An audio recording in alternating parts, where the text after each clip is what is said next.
आज की एक कहानी है अभिषेक शर्मा की। वो दिन था 28 अगस्त 2019 का, जहां पर राजस्थान के बूंदी शहर में रहने वाले एक लड़का अभिषेक शर्मा, जो कि पेशे से पुलिस कांस्टेबल होते हैं, वो अपने घर से निकलते हैं। जहां पर भी अपने घर वालों को बताते हैं कि कैसे वह ड्यूटी ज्वाइन करने के लिए पुलिस लाइन जा रहा है। वो अपनी ड्यूटी को कंप्लीट करके सुबह का समय तक अपने घर वापस लौट आएगा। धीरे धीरे रात का समय बीत जाता है, दिन का समय आ चुका था, लेकिन अभिषेक जो कि अभी भी अपने घर लौट कर नहीं आया था। घर वालों को उसका इंतजार करते करते अब शाम का समय हो चुका था, पर अभिषेक का कुछ भी पता नहीं था। धीरे धीरे समय बीतते जा रहा था और घर वालों को भी अब उनकी चिंता होने लगती है। वे अभिषेक के फोन में कॉल करते हैं कि शायद वो फोन उठाए और उन्हें कुछ बता पाए, लेकिन यहाँ पर अब अभिषेक का फोन बंद आ रहा था। ये काफी अजीब बात थी, क्योंकि अभिषेक बूंदी पुलिस लाइन में ड्यूटी पे था, लेकिन अचानक से उसका फोन बंद होना ये काफी ज्यादा संदेहजनक घटना थी, क्योंकि अक्सर पुलिस में इंफॉर्मेशन को काफी ज्यादा शेयर किया जाता है। अचानक से इमरजेंसी वाली सिचुएशन में ये लोग रहते हैं तो इनके फोन और वॉकी टॉकी हमेशा ऑन रहते हैं, पर इस तरीके से इन सारी चीजों का बंद बताना काफी ज्यादा संदेहजनक था। अब इन सारी चीजों को देखते हुए अभिषेक के फैमिली मेंबर्स काफी ज्यादा चिंता में आ जाते हैं और वे अभिषेक के दोस्तों, रिश्तेदारों को और उनके साथ काम करने वाले लोगों को फोन में कांटेक्ट करते हैं कि क्या उन्हें कुछ पता है अभिषेक के बारे में। ये सारी चीजें हो ही रही थी कि तभी अचानक से उनके पास पुलिस लाइन से अभिषेक के एक दोस्त का फोन कॉल आता है। वो अभिषेक के घर वालों को बताता है कि कैसे वो तो उस रात अभिषेक ड्यूटी पर आया ही नहीं था। ये बात को जानकर घर वाले एकदम हैरान हो जाते हैं, क्योंकि अभिषेक अपने घर वालों को यही कहकर निकला था कि कैसे वह ड्यूटी ज्वाइन करने के लिए पुलिस लाइन जा रहा है। अब इसके बाद घर वाले, जो कि अब अभिषेक को ढूंढना और भी तेज कर देते हैं, वे अपने रिश्तेदारों और दोस्तों की हेल्प लेते हैं, पर अभिषेक का कोई भी पता नहीं चल पाता है। अब उन्हें कुछ भी समझ नहीं आ रहा था और घर वाले अब बूंदी पुलिस स्टेशन में अभिषेक के लापता होने की रिपोर्ट दर्ज करवा देते हैं। अभिषेक जो कि कांस्टेबल की पोस्ट में था, इसलिए अब पुलिस भी काफी अच्छे से इस केस में तहकीकात करती है। अभिषेक के कई सारे दोस्त पुलिस डिपार्टमेंट में भी थे और लग रहा था कि शायद बहुत जल्द वे अभिषेक को ढूंढ लेंगे, पर यहाँ पर तो होने वाला कुछ अलग ही था। अभिषेक की गुमशुदगी एक काफी बड़ी चुनौती की तरह बाहर निकल कर आती है। उसे गायब हुए अब एक हफ्ते से ज्यादा का समय हो जाता है, लेकिन एक हफ्ते के बाद भी अभिषेक के बारे में कोई भी खबर नहीं निकल पाती, यानी कि उसके बारे में कोई भी इंफॉर्मेशन नहीं है, कोई भी सबूत, कोई भी सुराग नहीं। जांच आगे बढ़ती जाती है तो पता चलता है कि कैसे भले ही अभिषेक उस रात पुलिस लाइन नहीं गया था, लेकिन उस रात 12:30 बजे के आसपास उसका फोन चालू था। पुलिस अभिषेक के फोन की तहकीकात करवाती है, उसे सर्विलेंस में लगवाती है, तो ये सारी इंफॉर्मेशन निकल कर आती है। पुलिस को पता चलता है कि 11:30 बजे के बाद अभिषेक का फोन बंद आता है और इसके बाद वो दोबारा चालू नहीं हुआ था, यानी कि 12:30 बजे शायद कुछ ऐसी घटना घटित हुई हो जिसके बाद ये सारे परिणाम देखने को मिले हों। पुलिस की सबसे बड़ी बात ये थी कि वे इस बात को पता लगा पाए कि अभिषेक अगर घर से ये कहकर निकला है कि वह ड्यूटी पर जा रहा है, तो आखिर वह गया कहाँ पे, क्योंकि वह उस जगह पर तो पहुंचा नहीं था जहाँ पर उसकी ड्यूटी थी। अब पुलिस जो कि अभिषेक की कॉल डिटेल की रिकॉर्ड निकलवाती है, तो इस चीज में पुलिस को एक नया सबूत मिलता है, एक नया सा दृष्टिकोण। कॉल डिटेल निकलाने के बाद पुलिस को ये बात पता चलती है कि कैसे अभिषेक उस रात को अपने घर से तो निकला था, लेकिन वह बूंदी पुलिस लाइन की तरफ नहीं निकला था, बल्कि वह एक दूसरी दिशा में गया था। दरअसल अभिषेक अपने घर से 136 किलोमीटर दूर सवाई माधोपुर गया था बाइक से। उसकी लास्ट लोकेशन उसी जगह पर आ रही थी और ये जगह काफी ज्यादा भीड़ भाड़ वाला इलाका नहीं था, बल्कि विजयगढ़ किले में था, यानी कि जहाँ पर अभिषेक की लोकेशन आ रही थी ये जगह सुनसान इलाका थी, विजयगढ़ का किला, जहाँ पर रात के समय कोई भी नहीं रहता। रात 12:30 बजे के आसपास विजयगढ़ के किले में लोकेशन ये काफी ज्यादा भयावह स्थिति थी। आखिरी बार जब फोन स्विच ऑफ आया था अभिषेक का, तो वह इसी विजयगढ़ के किले में पाया गया था। अब पुलिस वापस से अभिषेक के घर वालों से बातचीत करती है और इन्फॉर्मेशन निकलाने की कोशिश करती है कि आखिर अभिषेक विजयगढ़ या सवाई माधोपुर में क्यों गया होगा, कि या फिर वहाँ पे क्या अभिषेक का कोई रिश्तेदार रहता है या दोस्त जिससे मिलने के लिए वो गया होगा। अभिषेक के फैमिली मेंबर से पूछताछ करी जाती है, तो अभिषेक की माँ यहाँ पर पुलिस को बताती है कि कैसे अभिषेक की शादी इसी साल सवाई माधोपुर के जनवाड़ा गांव की रहने वाली दिव्या से करी गई थी इसी साल। इसे पुलिस को लग रहा था कि शायद अभिषेक उस रात अपने ससुराल से मिलने के लिए गया होगा। दरअसल घर वालों के हिसाब से अभिषेक और दिव्या, जिसके रिश्ते अभी काफी बुरी स्थिति से गुजर रहे थे, इनकी शादी के केवल 1 ही साल हुआ था, लेकिन अभी तक इनके बीच का संबंध सामान्य नहीं हुआ था। अब इस तरीके की बातें सामने आने के बाद पुलिस एक दूसरे एंगल की तरह से सोचना शुरू कर देती कि कहीं पति पत्नी के बीच कोई आपसी झगड़ा ना हुआ हो, उस सारी घटना को वहाँ पे अंजाम न दिया गया हो। पुलिस को यहाँ पर यह भी पता चलता है कि कैसे ये दोनों के बीच यानी कपल के बीच झगड़े काफी ज्यादा बढ़ चुके थे और ये बात अब तलाक तक आ चुकी थी और इन्होंने इस चीज की एप्लीकेशन कोर्ट में दे दी थी। लेकिन सवाल ये उठता है कि अभी 1 ही साल हुआ था इनकी शादी का और ऐसे कैसे सिनारियो हो गए कि अब ये लोग तलाक की बात कर रहे थे, यानी कि इन्होंने एप्लीकेशन सबमिट भी कर दिया था। आखिर रीजन क्या था इनके तलाक का? शायद इन सारी चीजों से पुलिस को कोई हेल्प मिल पाती। अब इस चीज को जानने के लिए पुलिस जो कि सीधे ही जड़वाड़ा गाँव में अभिषेक की पत्नी दिव्या के घर पहुंच जाती है। वो उसे पूछताछ करने का ट्राई करती है कि शायद उन्हें कोई इन्फॉर्मेशन पता चल पाए। दिव्या शुरुआत में यहाँ पर बिल्कुल भी कोऑपरेट नहीं करती। वो पुलिस से कहती है कि आप मेरी पर्सनल लाइफ में इंटरफेयर मत करिए, मैं इन सारी चीजों से दूर रहना चाहती हूँ और मुझे तलाक चाहिए। अभिषेक पर क्योंकि यहाँ पर अभिषेक की आखिरी लोकेशन इसी इलाके पर आई हुई थी तो वे यानी कि यहाँ पर पुलिस का सीधा शक दिव्या के ऊपर था कि कहीं इसके पीछे दिव्या ना हो, अभिषेक के लापता होने के पीछे। अब यहाँ पर दिव्या को शक के दायरे में ले लिया गया था। पुलिस यहाँ पर दिव्या से बार बार पूछताछ करती है, उस पर दबाव बनाती है और आखिरकार दिव्या अपना मुंह खोलती है और वह पुलिस को कई सारी बातों को बताती है। दिव्या यहाँ पर पुलिस को बताती है कि कैसे शादी के 1 साल पहले यानी कि जुलाई 2018 के समय दिव्या की एक मेरी बहन होती है जिसका नाम श्यामा शर्मा होता है, जो कि रिश्ते में अभिषेक की शाली लगती है। वह अपनी बहन के ससुराल में रहने के लिए आई हुई थी। श्यामा शर्मा जिसकी उम्र अभी काफी ज्यादा कम थी यानी कि 16 से 17 साल की उम्र, वह अपनी बहन के ससुराल में छुट्टियां के दिनों में आई हुई थी जहां पर वह 1 महीने तक वहां पर रुकती है। इसी बीच श्यामा जिसे अपनी बहन दिव्या के पति अभिषेक से प्यार हो जाता है। वो दोनों अब छुप छुप कर मिला करते थे। वे दोनों अक्सर छुप छुप कर मिला करते थे, लेकिन एक दिन दिव्या ने अपने पति और अपनी बहन यानी श्यामा शर्मा और अभिषेक शर्मा को संदिग्ध हालत में पकड़ लिया। यहाँ पर दिव्या को पता चलता है कि कैसे उसकी बहन श्यामा जो कि उसके घर पे रहने के लिए आई थी छुट्टी के दिनों में, दरअसल उसके पति और उसकी बहन के बीच चक्कर चल रहा था, यानी कि दोनों रिलेशन में थे और अब बात काफी आगे बढ़ चुकी है। यानी कि शाली और जीजा यानी कि श्यामा के अपने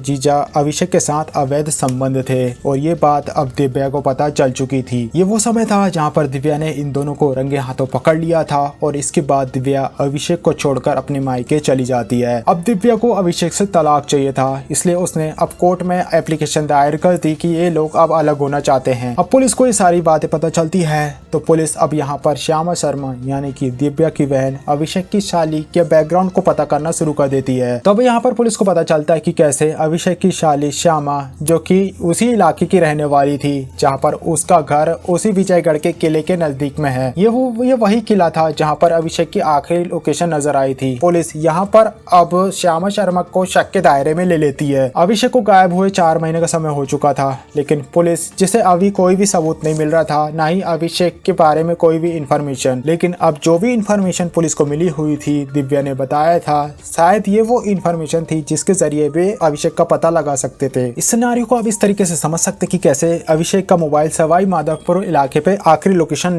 दिखा रहा था। ये अभिषेक का ससुराल था यानी कि उसकी पत्नी का घर, यहाँ तक कि उसकी साली जिसके साथ उसके नाजायज संबंध बताए जाते हैं, उसका घर भी विजयगढ़ के किले के पास में ही था, यानी कि उसी इलाके में। इसके 2 सस्पेक्ट थे, एक श्यामा शर्मा यानी कि अभिषेक की शाली और वहीं उसकी पत्नी दिव्या। पर सवाल ये उठता है कि आखिर इन दोनों बहनों में सच कौन बोल रहा है? सच दिव्या बोल रही है या फिर श्यामा? अब पुलिस यहाँ पर दोनों को अरेस्ट करती है, साथ ही इनकी फोन कॉल डिटेल को भी निकलाती है और उनकी लास्ट लोकेशन की आखिर उस रात जिस रात अभिषेक का फोन बंद हुआ था विजयगढ़ के किले में, जहां पर उसकी लास्ट लोकेशन दिखाई थी, वहां पर इन दोनों में सबसे ज्यादा करीब कौन था। पुलिस यहां पर दिव्या और श्यामा दोनों की फोन कॉल डिटेल निकलाती है और यहां पर काफी हैरान कर देने वाली बात पता चलती है। कॉल डिटेल से ही बात पता चलती है कि कैसे अभिषेक अपनी साली श्यामा से काफी देर घंटों बात किया करता था और ये बात उस चीज को प्रूफ कर रही थी जिसके बारे में दिव्या ने कहा था कि कैसे इन दोनों के बीच अवैध संबंध है। लेकिन यहाँ पर श्यामा की कॉल डिटेल निकलाने के बाद एक और बात पता चलती है जो काफी ज्यादा सस्पिशियस से थी और वो ये बात थी कि कैसे श्यामा अभिषेक के अलावा एक और व्यक्ति से काफी देर बात करती है। इतना कि वो अभिषेक से जितना बात करती है उससे ज्यादा वह एक और आदमी से बात करती है। पर ये आखिर है कौन? जब पुलिस उस नंबर उस व्यक्ति के बारे में इंफॉर्मेशन निकलवाती है कि आखिर ये है कौन जिससे श्यामा इतनी ज्यादा बात करती है। पुलिस उस फोन नंबर को निकलाती है और उसकी डिटेल निकलवाती है तो पता चलता है कि कैसे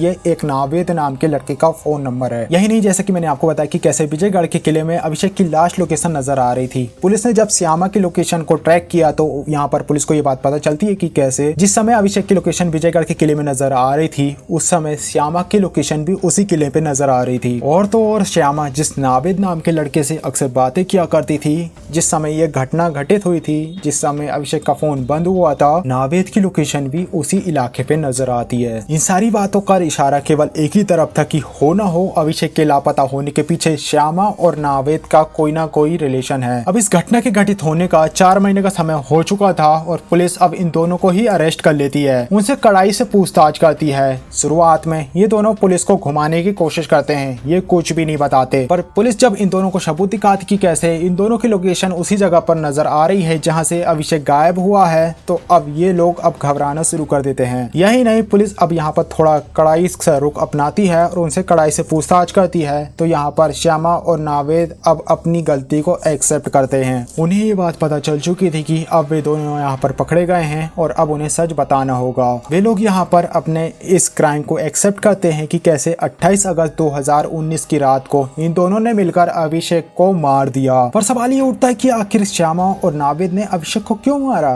क्योंकि अभिषेक जो कि श्यामा का जीजा था, यानी कि उसका रिलेटिव था, और इनके बीच तो एक अलग सा रिलेशन था। और ये सारी चीजें होने के बाद भी आखिर उसने अभिषेक को क्यों मारा। श्यामा यहाँ पर पुलिस को बताती है कि कैसे जुलाई 2018 के समय जहाँ पर वह अभिषेक से मिली थी और उन दोनों को उनकी बहन ने देख लिया था रंगे हाथों, तो ये वो समय था उसके बाद से जहाँ पर उसके जीजा और उसकी बहन के बीच बात नहीं बनती है और उनके बीच अब डिवोर्स होने लगा था। डिवोर्स तक बात पहुंच चुकी थी। उसके बाद श्यामा जो कि अपने घर लौट जाती है, लेकिन उसके बाद से अभिषेक और दिव्या के बीच का रिलेशन अब पूरी तरीके से खत्म होने लगा था। उस दिन के बाद उनके बीच बातें नहीं बनती हैं। पर पुलिस के दिमाग में बस यही सवाल था कि आखिर श्यामा जो कि अभिषेक को पसंद करती थी, जिसके लिए उसने अपनी बहन को भी धोखा दे दिया, पर आखिर उसने अभिषेक को मारा क्यों। जहाँ पर श्यामा बताती है कि कैसे श्यामा काफी ज्यादा आजाद ख्यालों वाली लड़की थी। अभिषेक और श्यामा के संबंध के बारे में जैसे ही परिवार को पता चला तो परिवार में भूचाल सा आ गया। श्यामा यहाँ पर बताती कि कैसे जब श्यामा और अभिषेक के बीच रिलेशन था तभी श्यामा की दोस्ती नावेद नाम के एक लड़के से हो जाती है, जहाँ पर नावेद जो कि श्यामा को अप्रोच करता है और अब ये दोनों एक दूसरे से प्यार करने लगते हैं। श्यामा जिसने अब अपना मन बदल लिया था, श्यामा जो अब नावेद से शादी करना चाहती थी। नावेद यहाँ पर श्याम को इम्प्रेस करने की कोशिश करता है और श्यामा यहाँ पर नावेद से इम्प्रेस हो भी जाती है और अब वे लोग शादी करने के लिए तैयार थे। वही हम बात करें अभिषेक की। अभिषेक जिसकी जिंदगी में अब काफी ज्यादा उथल पुथल चल रही थी, उसे समझ नहीं आ रहा था कि उसे क्या करना चाहिए। एक तरफ उसकी शादीशुदा जिंदगी जो कि अब बर्बादी की कगार पे आ चुकी थी, उन दोनों का डिवोर्स होने वाला था। वहीं दूसरी तरफ श्यामा जिससे उसका संबंध था, श्यामा जो कि अब किसी और से शादी करना चाहती है। पर अभिषेक जिसके दिमाग में अब कुछ और ही चल रहा था, उसने अब श्यामा से अलग होने से साफ मना कर दिया था। इसके बाद श्यामा सोचती है कि अगर उसे नावेद के साथ शादी करनी है तो अभिषेक को अपने रास्ते से हटाना होगा। अभिषेक को रास्ते से हटाने के लिए नावेद और श्यामा मिलकर एक काफी भयावह डरा देने वाला प्लान तैयार करते हैं। ये वो दिन था 28 अगस्त 2019 का, जहां पर अपने जन्मदिन पर श्यामा जो अभिषेक से मिलने के लिए उसे बुलाती है। जन्मदिन के दिन अभिषेक जो कि श्यामा से मिलने के लिए उसके बुलाए हुई जगह पर पहुंच जाता है। उसे लग रहा था कि श्यामा अब उसे एक्सेप्ट कर लेगी और अब वह श्यामा से शादी कर लेगा। अभिषेक अपने घर वालों को बताता है कि कैसे वो अपनी ड्यूटी पर जा रहा है, लेकिन यहाँ पर उसने झूठ बोला था।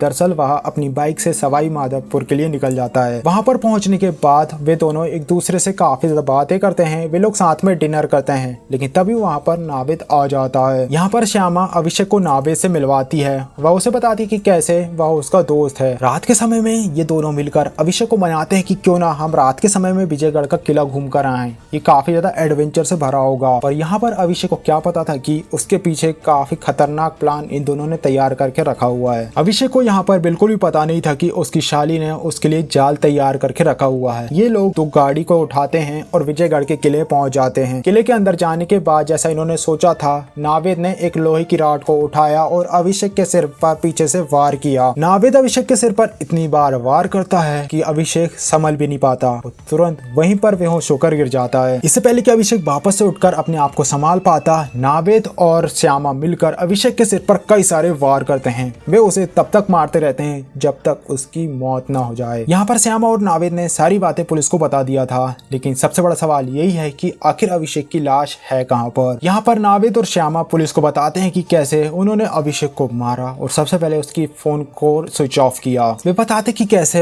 अभिषेक को दफनाने से पहले उन्होंने उसके कपड़े निकाल लिए और उन कपड़े को निकालकर उन्होंने उसे वैसे ही दफना दिया और उसके कपड़े को एक दूसरी जगह पर ले जाकर फेंक दिया। यही नहीं, अभिषेक जिस बाइक से सवाई माधोपुर के लिए निकला था, यानी कि जिस पर बैठकर वो सवाई माधोपुर पहुंचा था, उन्होंने उस बाइक को एक सुनसान बंजर पड़े हुए कुएं में फेंक दिया। अब क्योंकि कुआं काफी ज्यादा पुराना था तो उन्हें लगता था कि इस पर किसी की भी नजर नहीं पड़ेगी। नावेद और श्यामा के बताए हुए अनुसार पुलिस अभिषेक की लाश को बरामद करती है, लेकिन ये लाश काफी दिनों बाद पुलिस को मिली थी और अब लाश पूरी तरीके से कंकाल में बदल चुकी थी। यही कारण था कि लाश को देखकर ये पहचान कर पाना कि ये लाश अभिषेक की है, ये काफी ज्यादा कठिन था। पर पोस्टमार्टम के बाद ये बात पता चल जाती है कि ये डेड बॉडी किसी और की नहीं बल्कि अभिषेक की ही है। और तो और पुलिस अभिषेक के कपड़े और उसकी बाइक को भी बरामद कर लेती है। अब यहाँ पर पुलिस के पास सबूत भी थे और कातिल भी। कातिल जिन्हें लग रहा था कि शायद वे पकड़े नहीं जाएंगे, उन्होंने प्लान काफी अच्छे से बनाया है। उन्होंने सारे सबूत को मिटाने की भी काफी अच्छी कोशिश करी थी, लेकिन उन्हें क्या पता था कि देर सवेर ही सही पर पुलिस उन्हें जरूर पकड़ लेगी। श्यामा और नावेद को लग रहा था कि वे डेड बॉडी को ठिकाने लगा देंगे और फोन बंद कर देंगे तो शायद उन्हें पकड़ा नहीं जाएगा, लेकिन उनकी फोन कॉल डिटेल और उनकी लोकेशन ने ये बात साफ कर दी कि अभिषेक के गायब होने के पीछे इनका ही हाथ है। और अब ये सारी बातें तो सामने आ ही चुकी थी पुलिस के। ये घटना थी 2019 की, लेकिन अभिषेक को न्याय मिलते मिलते 5 साल का समय हो गया, यानी कि 19 दिसंबर 2024 को श्यामा शर्मा और नावेद के ऊपर मुकदमा चला और 5 साल बाद अभिषेक की साली श्याम शर्मा को उम्र कैद की सजा सुनाई गई। वही हम बात करें नावेद की, तो नावेद से रिलेटेड अभी कोई भी इंफॉर्मेशन निकल कर नहीं आई है कि इसे आखिर क्या सजा सुनाई गई है। अभी इसकी सुनवाई चल रही है। नावेद को सजा मिलना अभी बाकी है। पर यहाँ पर जो सबसे ज्यादा दुखद घटना है वो ये है कि आखिर अभिषेक को न्याय मिलने में इतना ज्यादा समय क्यों लग गया, क्योंकि जब ये पूरा केस क्रिस्टल क्लियर था, आरोपियों ने अपना गुनाह भी कबूल कर लिया था, लेकिन 5 साल का लंबा समय। क्या आप सोच सकते हो कि अगर कोई घटना घटित हो और सबूत उतने ज्यादा बरामद ना हो तो एक आम आदमी को न्याय कैसे मिलेगा। तो इस वीडियो के एंड में बस मैं यही कहना चाहूंगा कि मैंने कई सारे केसेस को देखा है जहां पर अवैध संबंध का अंजाम काफी ज्यादा भयावह और दर्दनाक होता है। इसलिए मैं हमेशा यही कहता हूं कि हमें समाज के बनाए हुए नियमों में से चलना चाहिए और अपनी इंसानियत को बरकरार रखना चाहिए। हमें ये बात समझनी होगी कि भले ही हमारी गलती की सजा हमें तुरंत ना मिले, लेकिन कभी ना कभी जरूर मिलती है। सो गाइस, आई होप ये वीडियो आपको पसंद आया होगा और इस केस से रिलेटेड आपको कई सारी इन्फॉर्मेशन जानने को मिली होगी और कुछ ना कुछ आप इससे जरूर सीखे होंगे। आप उन सारी चीजों को अपनी लाइफ से दूर रखोगे, आप सतर्क रहोगे अपनी लाइफ में। इसी आशा के साथ मैं इस वीडियो को यहाँ पे समाप्त करना चाहूंगा। वीडियो अच्छा लगा वीडियो को लाइक कर, चैनल को सब्सक्राइब करिएगा। मिलते हैं नेक्स्ट वीडियो में, तब तक के लिए बाय।